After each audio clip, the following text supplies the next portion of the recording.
Hi everyone, thanks again for this little bonus lesson. I said in my previous video that I was probably done with these Allan lesson videos, but the current project that I'm doing is still taking quite a while, so I figured maybe I'll just put something out there that's a little quick, at least to understand. So we're going to do low levels and high stakes. Now, one of the reasons why I didn't want to do this as a lesson video is because it's really challenging to play. There are a lot of really complicated stretches in there and stuff that could really hurt your hand. But I really love the song, and in my opinion it probably has Allan's best solo out of any of his recorded solos. And I've always felt, a friend of mine said this and I agree with him, that a solo is only as good as sort of the harmony underneath it. And I'm pretty much, at least from my opinion, I'm inclined to agree, and I really love the changes in this song. So I figured maybe I'll show it, and because it's relatively short, maybe I'll go in depth a little bit with different things that you could do with the chords, and maybe talk about them a little bit more. And even if you can't play it, maybe have a better appreciation for the song, because you might be able to follow it a little bit easier when you actually listen to Allan play this. So, without further ado, let's do low levels, high stakes.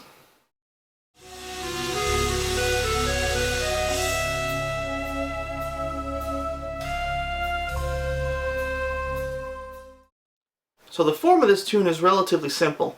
We have an intro section, which is the same as the outro, which is just chords with a melody over it, and then the large solo section in the middle, where keyboards, bass, and guitar all take a turn soloing. Keys take one repeat, bass takes one repeat, but the guitar, Allan, takes 2 repeats of the solo. And that's where majority of this lesson is going to come from, is covering all those different chords. So the intro of this song is a little different live, because live Allan's playing the melody on the guitar, and Steve's playing the chords on the keyboards. But on the record, I think it's both parts are being played on the keyboard. So I can't really give you an exact voicing of what the chords are there, but I'll talk about the harmony, what it sounds like, and what the melody kind of is underneath it. So let's start with the chords. The way that I'm hearing that section is it starts off with a C-sharp power chord, and then it goes to a D power chord with the C-sharp on the bottom. Then it goes back to C-sharp power chord, and then it goes to a B power chord with the C-sharp on the bottom, which is kind of like a 7/4 kind of sound, and then back to C-sharp. So kind of like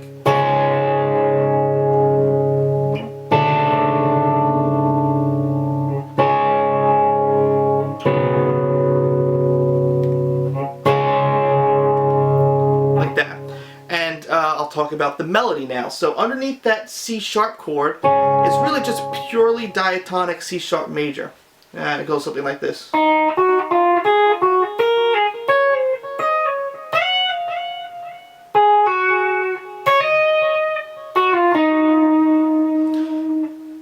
then these 2 notes are a little pickup, which is still in C-sharp major. But then that next chord, where it's a D power chord with the C-sharp on the bottom, now the tonality of the scale changes, and I believe Allan chooses A major with the flat 6, the F being the flat 6 of this in this scale. So the melody then changes to,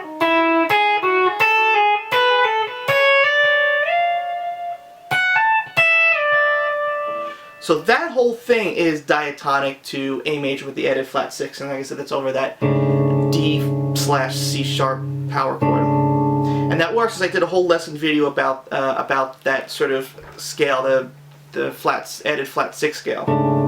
And then once it goes to C-sharp again, C-sharp power chord, the melody then goes, which to me belongs to F-sharp melodic minor. And that to me makes sense because the next part is mostly in C-sharp melodic, F-sharp melodic minor. What I meant to say was, because you're hearing C-sharp on the bottom, it really gives it more of a tonality of a C-sharp mixolydian flat 6 scale, but of course Allan always thinks of these things as only 4 really main scales, and not per se the modes underneath them. So he's probably thinking F sharp melodic minor, but really sonically we're hearing C sharp mixolydian flat 6. And that's over the B with the C sharp on the bottom, because then the melody changes to this is where the B with the C sharp is on the bottom. And then that last part there, when it goes to E, it's not really belongs to the key, but that's where it kind of like goes back to C sharp, and there's really no chord underneath this next part, but it's giving a C sharp minor kind of sound. And then the next part of the melody is just F to C, which is kind of like a C sharp major 7 kind of thing. So that's really the intro part. I'll kind of play the melody and the chords in this next section, just so you can kind of hear how it sounds together. Alright, first the chords.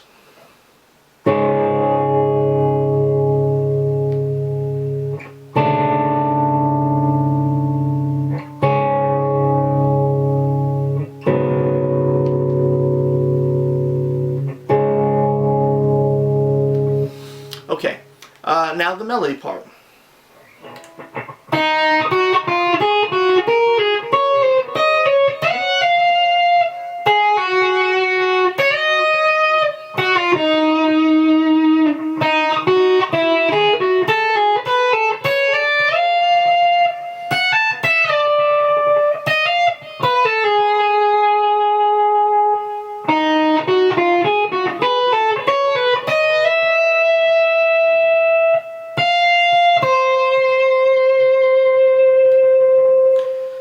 That's it. That's the intro, and also that's how the song, well, the tune ends.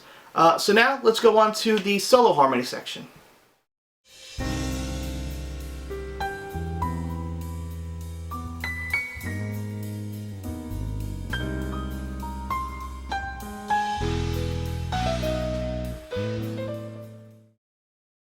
Alright, so here are the chords for the solo section. So as I said, the solo repeats twice, but that second repeat is just the light variation of the first one. So if you get that first variation down, the second really shouldn't be a problem.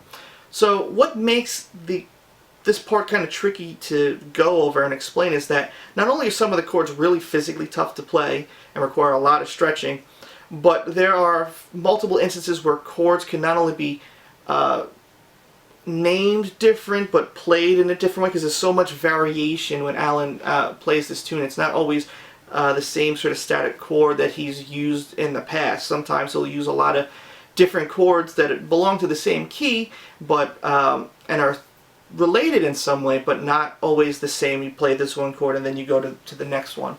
So I'm going to talk about that as much as I can where possible. So the first chord is a C minor add 9. Of course you can play it like this too, with the C in the bass. Now Allan's probably thinking of it more as a C minor 9 because he could play something like this, which we've seen before, even the popular C minor 9 voicing we've seen before. So it's really C minor add 9, and there's a C in the bass. The bass player's actually playing a C, and then the next chord is a C major add 9, but now the bass is playing an E. So it kind of has like a first inversion C major sound. So I mean, you can play this chord, the C major 7 voicing, one of Allan's more popular ones. This one too. He likes both of these a lot. That has the E in the bass here. Also, if you want to get that add 9 kind of sound, you can play like a C minor 7 sharp 5. But in here, you can think of it as a first inversion C major add 9 chord. And then that moves down to A flat, same thing, A flat minor add 9 to an A flat major add 9. The same thing applies, the bass goes from A flat to C, so you can use those same chords in that same idea. So this is what it sounds like so far. C minor add 9, A flat minor add 9, A flat major add 9. Then a quick D sharp major triad to E major, B major to this chord, which we talked about in 0274. I think the bass is actually playing an A here, I'm not too sure. So you can think of this as an A minor 6/9 chord, or how I'm going to, as we have a C major 7 chord right here, with the 5 being the lowest voice, but if we move that down a half step, we have the F sharp there, and this is kind of like, this is a C major 7 sharp 11 chord. And that's what I'm going to call it, because that's what makes sense to me. Then from there it goes to a A flat major 7 sharp 5 chord. But I think, you'll see later, you could probably think of this as the upper structure of an F minor major 9 chord. Like I said, I'll talk about that in a bit. So this is what we got so far.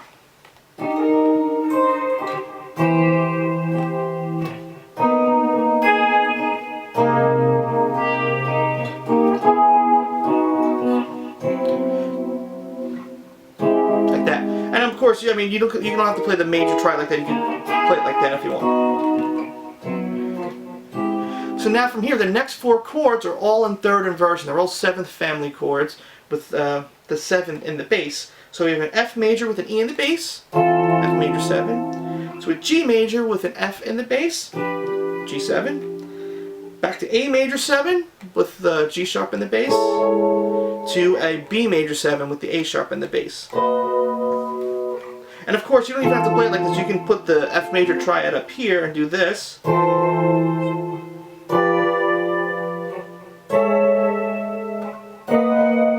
Something like that. So F major 7, G7, A major 7, B major 7. This is where we're going to start getting to our trickier chords now. So we're going to move to this chord here, which I'm going to call a B major 7. It's the same exact voicing as this, just played on the top 4 strings here. But now, a lot of times Allan will take his first finger that's playing the major 3rd and move it to the 2. So we have now like a B major 7 sus2 chord.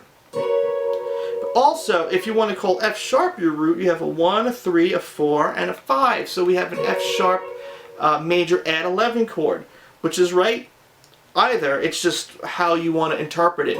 I like to think of it as a B major 7 going to the 2. And then that goes to a G major 7 sharp 11 chord. This chord being the same one that we played before, like this. So you get a B higher up like this. So it's the same voicing, just played on the higher strings. But now, since you're not barring with your first finger, Allan will like to take his first finger and go from the 3 to the 2. So now you have a 7 sus2 sharp 11 chord. And that goes again to C major 7 sharp 11. So let me play what we have right now. I'll play a little quickly.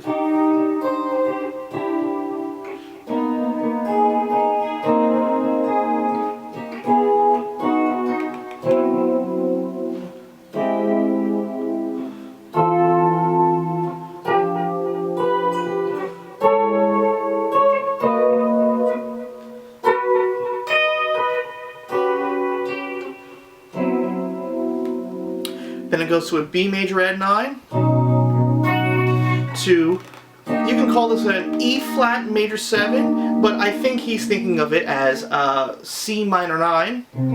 Again, you can play this C minor 9 voicing, or any of the other ones that we've done before, like that, but he's playing it like this. Then it goes to a B flat major 7 chord, the same that we did before, and again, that first finger can move down to the 2. And then that goes to this chord here. Really pretty part. It's an A flat major add 9 with the sharp 11, and you're not playing the root, the A here, the A flat. Like that. And sometimes Allan will move his first finger up to the 5 here. Then that goes to an E flat major add 9, and then to this G flat major 7 sharp 5, or like I said, you can think of it as an E flat minor major 9, because Allan will like to move his first finger down here to the E flat. So that's the first repeat. Let me play the first repeat, and then I'll do the second half and how it's different.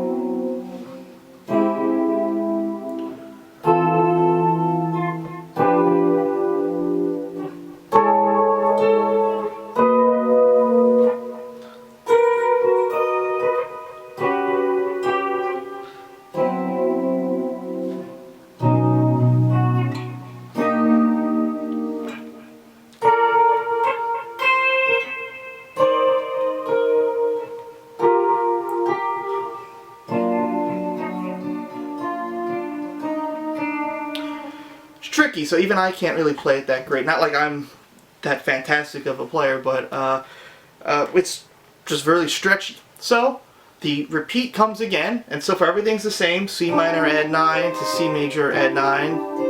A flat minor, add 9 to A flat major, add 9. E, B, C major 7, sharp 11. F minor major 9. F major 7. G 7. A major 7. B major 7. B major 7 again. To G major 7 sharp 11 to C major 7 sharp 11. Now here, those last two chords that we played now get transposed up a half step. So now we have a G sharp major 7 sharp 11 again with that fingering to a C sharp major 7 sharp 11. So that's the one new thing that's being added. Then we still continue the same. Then it goes to the B flat major 7 part. Now what's interesting here, instead of going to A flat, add 9, add sharp 11, we're moving that down a whole step to now G flat, add 9, add sharp 11. I forgot to mention that detail before. Here's the sharp 11. And here's the G flat that we're not playing. We have all the components of a major add 9. We're just adding the sharp 11 with our first finger and not playing the root with it. Then from here it goes to a G sharp major 7 sharp 11, and then E flat minor major 9. And then the last little part of it, we got a D major 7 sharp 11. And then a lot of times Allan will take, well not a lot of times, but sometimes he'll take his middle finger and play the F sharp here. And then end on a C sharp power chord. Now what's interesting here is that the vibe from the scales being played and the way that Allan's harmonizing it is really C sharp Phrygian or B Dorian. So in here, once again, we have I think like 8 measures where you can just play very freely inside of there, because you can think of it as A major, so you've got stuff like Allan will do like stuff like that, you know, or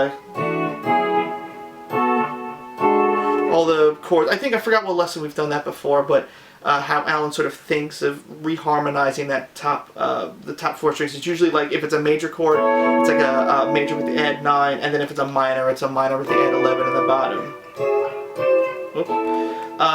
That's it. Oh, also I forgot to mention, so you can also play that A flat minor 9 instead of up here. You could play it like up here, and then when it goes to A flat major, you could do the same thing. I think there's one live video where I saw Allan take his first finger playing there and go to the play the 11.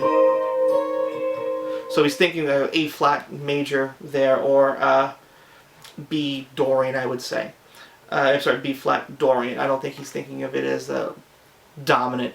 But that's it. And then after, I mean, the solo section, it just ends on that C sharp, and Allan just, you know, plays the melody, and that's it. So, actually, let me play through both parts so you can kind of hear it. Yeah, I think that's a good idea.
beautiful except for that little mess up at the end. But like I said, this song's pretty challenging, so hands a little tired from playing it. But hopefully maybe you guys will get a deeper understanding and appreciation for this, even if you can't play it. Or if you can, I'd love to see some covers of people actually, you know, playing through this. So anyway, thanks again for joining me. Who knows when that next video will come out. If it's still taking a long time, maybe I'll put out another bonus little video. But hopefully it won't take too much longer. I'm still plowing away through my research. So anyway, thanks for joining me, and I'll see you guys soon.